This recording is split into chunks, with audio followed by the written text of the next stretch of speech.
நான் என்ன கேட்கிறேன் இந்த காங்கிரஸ் பெருமக்கள்கிட்ட, நீங்க எல்லாம் சோத்துல உப்பு போட்டு சாப்பிடுறீங்களா? உங்களுக்கு மானம், ரோசம், சூடு, சொரணை, வெக்கம் இதுல ஏதாவது ஒண்ணு இருக்க ஆனா எல்லாரும் நல்ல கசங்காத வேட்டி சட்டை மட்டும் வெக்க மயிர் இல்லாம கட்டிக்கிறீங்க. வெக்க மயிர் இல்லாம திமுக காரனுக்கு அறிவு வருது. அவன் இவரா எங்களுக்கு பகுத்தறிவு புகட்டினார், ஊட்டினார், காட்டினார். மங்கினில அவனை அன்னைக்கே வேட்டியை காணான் சட்டை காணான்னு ஓட விடுறதை விட்டு அவனை கூட கூட்டி வச்சு இங்க பேரு 10 MP வச்சிருக்கான். 10 நாடாளுமன்றம் திமுக போட்ட பிச்சையில வச்சிருக்காரு. இப்ப உண்மையில ரிசைன் பண்ற விலகி இடைத்தேர்தலை சந்திச்சு உன் டிவிக்கோட போய் டிவிக்கு போட போய் நின்று வாடா வா வென்று வாடா நீ போடா. கூட்டணி பெரிய கூட்டணி இல்ல, ஆட்சி அதிகாரத்தில் நீ அவனோட கூட்டணி வச்சு இடைத்தேர்தல் செஞ்சோன்னா 3 ஆண்டு இருக்கு. ரிசைன் பண்ண உடனே இந்த இடைத்தேர்தல் வச்சு நின்றுவா வென்றுவா நீ பாப்ப. திமுக தயவுல இந்த தேர்தலில் ஒரு மாநிலங்களவை உறுப்பினர் சீட்டு அவன் யாருன்னே தெரியல, வேறு வாய்க்குன்னு இல்லை. இந்த காங்கிரஸை ஏன் கொள்ளணும்? ஏன் இந்த இடத்துல எங்க மாமா திருநாவுக்கரசுக்கோ இல்ல ஐயா தங்கப்பால் மாதிரி மூத்ததில் இருக்கோ எங்க மாமா திருநாவுக்கரசுக்கு அந்த இடத்த கொடுக்க கூடாத அந்த மாநிலங்களவை உறுப்பினரா? பேரை இன்னைக்கு வரைக்கும் எனக்கு ஞாபகத்தில். காலையில கூட கேட்டேன் எங்க அண்ணன்ட்ட, அண்ணன் அந்த யாருன்னு ஏதோ சொன்னாரு, தஸ்கோவிஸ்கி மாதிரி ஏதோ ஒன்று சொன்னாப்ல. அவர் நாக்பூர்ல வேலை செய்யறாரு, நாகாலாந்துல நல்லா வேலை செய்யறாரு. ஏன் ஊருக்கு என்ன வேலை செய்வார்? இந்த திமுகவால தேர்வு செய்யப்பட்டு போன நாடாளுமன்ற உறுப்பினர்கள் என் நிலத்திற்கு, என் மண்ணுக்கு, என் மக்களுக்காக பேசிய ஒரு வார்த்தை விடு.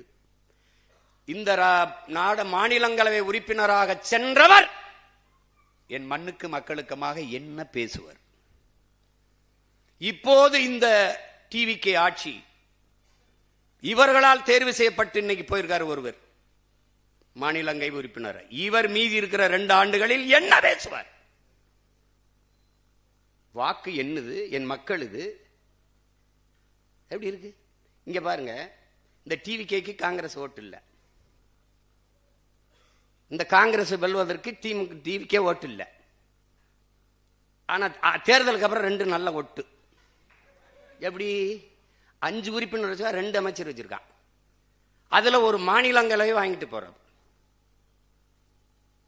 இந்த மாநிலங்களவை உறுப்பினர் திமுக வீட்டில் தட்டேந்து ஒரு சீட்டு, இந்த டிவிக்கே வீட்டில் தட்டேந்து, வீடுக்கு கையேந்தி பிச்சை எடுக்கிறது, இந்த வீடு கட்சிக்கு கட்சி தட்டேந்து இந்த சீட்டு வாங்குறதுக்கு வித்தியாசம் என்ன இருக்கு உனக்கு? நீ எதுக்கு இது ஒரு கட்சின்னு வச்சுக்கிட்டு பேசிட்டு இருக்க? நீ எதுக்கு ஒரு கட்சின்னு வச்சு பேசிட்டு இருக்க? நீ இது ஒரு கட்சி.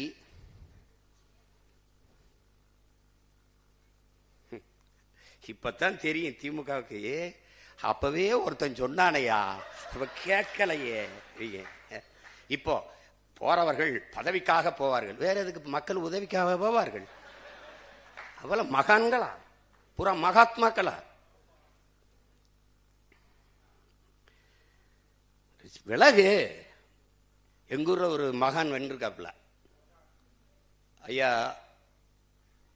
ராஜீவ் காந்தியுடைய சொந்த சின்னத்தா மகன், அருமைச்சவர் ராகுல் காந்திக்கு very close relation, Manik Tagore அவர் பேரு.